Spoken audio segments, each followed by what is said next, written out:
What's up, everybody? Welcome back to another edition of Stories with Mr. Ahamad. Thank you so much for joining me here in my home. It's always a pleasure to have you here listening to me talk about books. Continuing our thread of covering black books that talk about blackness, I would like to remind you that blackness is a spectrum. Black people, African Americans, they are not monolithic, meaning that there are many different kinds of blackness and there are many different facets to blackness. Now, one thing that we don't get too often when it comes to blackness, especially in literature or in movies or even comics, is that we don't get to talk about black people in sci-fi. We don't get to talk about black people on adventures. We don't get to talk about black people being the leading man or woman. With this in mind, what I really wanted to do is present something different so that we don't just stay in that space of oppression and struggle and racism and microaggressions, because it will consume you, it will eat at you. Sometimes you need a break from that. Sometimes you need to cleanse your palate. So what I'm doing today is that I'm cleansing my palate with a book that is called The Nuclear Winter by Brian Thompson, and it is fun. If I had to compare it to anything, it reminds me a lot of, say, Divergent and X-Men. It reminds me of Divergent in that there's this female character who knows nothing of her abilities, but she possesses the power to do something huge, and she has to go on this journey to figure that out. It reminds me of X-Men in that once she discovers her powers, she doesn't have much control over them, yet the people she's working with constantly throw her in situations that they probably shouldn't have, which reminded me a lot of being in the danger room and being young. So what I love so much about this book is that it makes me think about so many different things. Yes, Nuclear Winter is a story about a young girl who was suffering from a chronic illness, who comes across this incredible power that she knows nothing about. So she has to try to figure things out by prying things out of her mom. So there's that sense of mystery. But then there's also the sci-fi element as she's discovering new powers, as she's coming across new tools, and it's just packed with so much adventure.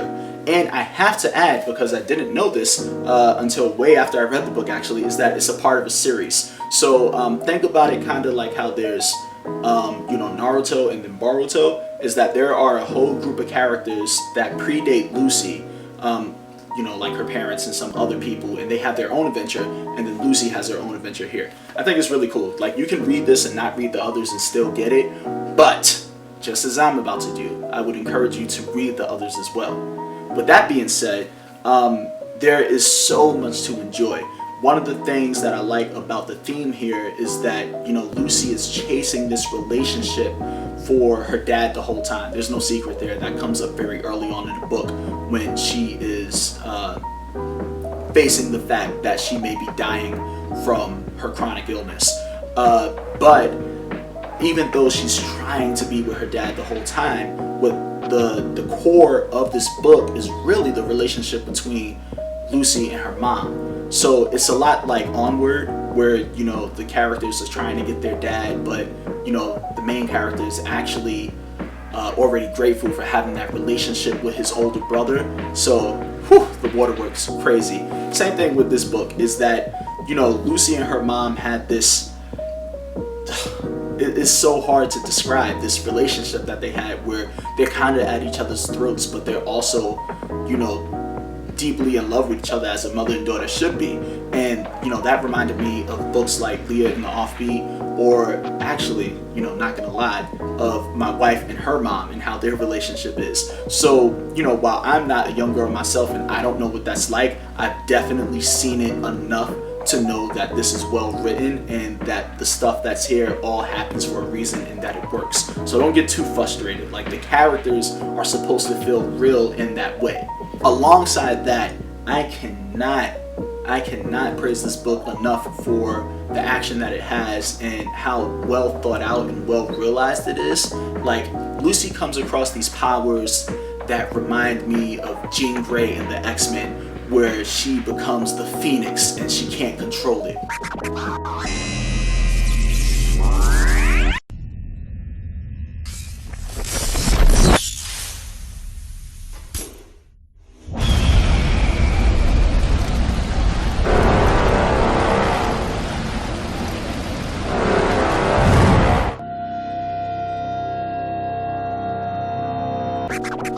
Or Think about how Vegeta, when he's fighting Majin Buu in that Buu arc in Dragon Ball Z, where he decides to self-destruct. Or even think about Deku in My Hero Academia, where there's so much power inside him that it damages himself, right? That radius damage. So Lucy has all that going on, and she's so reluctant to use what she has that you get this story about, you know, an ability being a gift and a curse. And that could really relate to kids in that, you know, sometimes they're like, oh, you know, I just dance, or I just draw, or I just play the flute, or whatever they do. You know, whatever it is that kids do. And they downplay it, not realizing that that difference within them, that thing that they enjoy doing, that they don't want to tell anyone they enjoy doing, is actually their source of strength. So being able to bring that up in such a fun and active, engaging way is something that they could really come into to enjoy. In addition, there's this whole thing about this like biomech suit that reminds me of the stuff in the Crisis video games, where like it enhances everything. They can cloak and become invisible. They get their vitals, and it's like I was never confused as to what was happening and why. Everything was, the world is so fully realized. It felt like, you know, I got the story, and I also had like a tutorial or like you know, a backdrop for the world where I can get all the information. Like as soon as I had a question, it was answered. And as soon as I needed to know something about the power scaling or about how their abilities worked, it was answered. Even though there was a whole series before this where that was taken care of. So I got to give a big shout out to the author for, you know, considering that someone may be coming into this cold. So well written, good job. So normally when I present a book, I like to pair it with a movie for the teaching part, just because, you know, it makes it a little fun, gives the students something visual to look at that they can tie it to. In this case, I think it's really important, considering that Nuclear Winter is already fun and high-paced and very action-oriented, that we take that and pair it with something that's very, very academic. And for that, I got this anthology. Look at this. So, Dinah, hey. These are some hefty books, but they explore themes that we can use to talk about with this. In the introduction, and I'm not gonna lie to y'all. Y'all see how big this is? I already read the introduction. I'm not at any of this yet, but I will get there. Anyway, the introduction to this book is so good because what it explains is that when African Americans first started writing way back in the day, starting with Phyllis Wheatley, you know, who was the first African American published author. She wrote some poetry, and you know, white people wouldn't believe that she wrote it, so she had to prove that she wrote it by getting in front of a bunch of critics, and they had to judge her and they quizzed her on her own writing. Anyway, it was ridiculous. But the point is that when African American literature first came into conception, is that there were extra literary demands on their writing, on those authors, to prove their worth as humans and to prove that they should be free and to prove that they were equal to that of those who were in power, which is crazy because, you know, even though they were writing about their own humanity, think about how dehumanizing it is to not be allowed to, you know, be as creative as you want, to not be allowed to speak about the things that are in your heart. Like, you know, maybe it is that that's all they could think about at the time because of how crazy things were back then. But, you know, because they paved the way, because they did those things, authors like Brian Thompson can now write things like Nuclear Winter, and that is worthy of celebration. I think that we really should put something like this in front of our students so that they can see just how far African American literature has come. To further add to that introductory essay, just to make sure that the students know that this isn't something that's made up, so that you get them reading even more and get them trying different genres, although that is good. Another thing that you can talk about is the African American culture and art exhibit that appeared in, I think it was LA last year, and it was a collection of African American art through the ages, and it had things from the 60s and right before all the way up to present day. And what's interesting is that you know, before each room, before the collections of art, there were, they had the introductory texts, and in most of those texts, a lot of the things that they were covering, there was a similar theme, and it was that black people are not monolithic and that they need to speak towards the same thing. And even though they aren't, is that there was a lot of infighting because of it, because every black artist at the time felt that it was mandatory, it was necessary that they put their creativity towards fighting that fight, which is really difficult because we have imaginations too. We have creativity building inside of us. We have the urge for action and adventure and all of those things. Some of our students don't know that because they have never been exposed to that through literature, if you think about what we typically give them in curriculum. So it's important that we put that in front of them and ask them, like, what space is the black artist allowed to fill? Woof! Man, that is a good essay question, right? What space are they allowed to fill, or what space should they break into filling? So, I'm grateful for authors like this who actually take time and effort to produce something that is different. Like, can we, get black characters in space? Can we get black characters in the future? Can we get black characters, carrying out special ops like what happens in this book? And that's the kind of literary world I would like to see, but it is abundantly clear that we have to work through whatever it is that we're going through now first, because literature is commentary on history. Not always, but it can be produced as a byproduct of what's happening in that time period.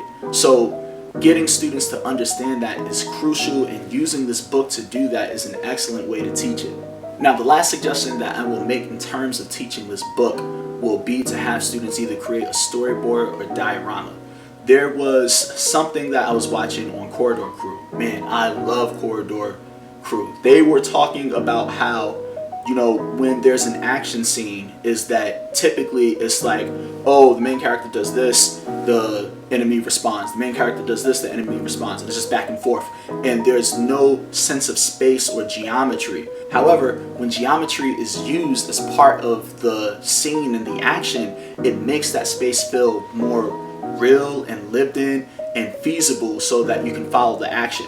I bring that up because there are several action scenes in this book where Lucy and her mom get engaged with some people who are hunting her, or Lucy's training, or Lucy's trying to find her way out of a collapsing building or something like that.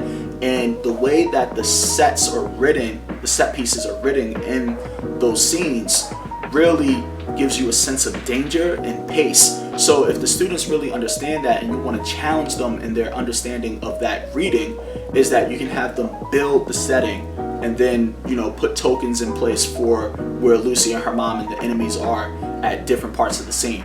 Or you can have them sketch out a storyboard showing, like, this is where they are in relation to the geometry of this room. She's tied up here, she goes down this hall, she blasts through this wall.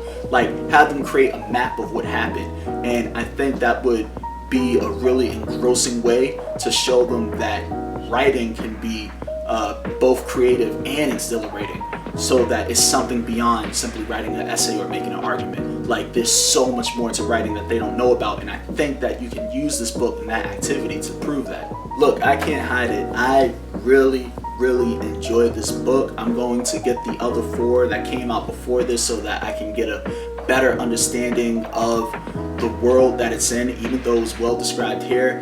And I think that you should definitely read it if you need something that is far away from oppression and racism.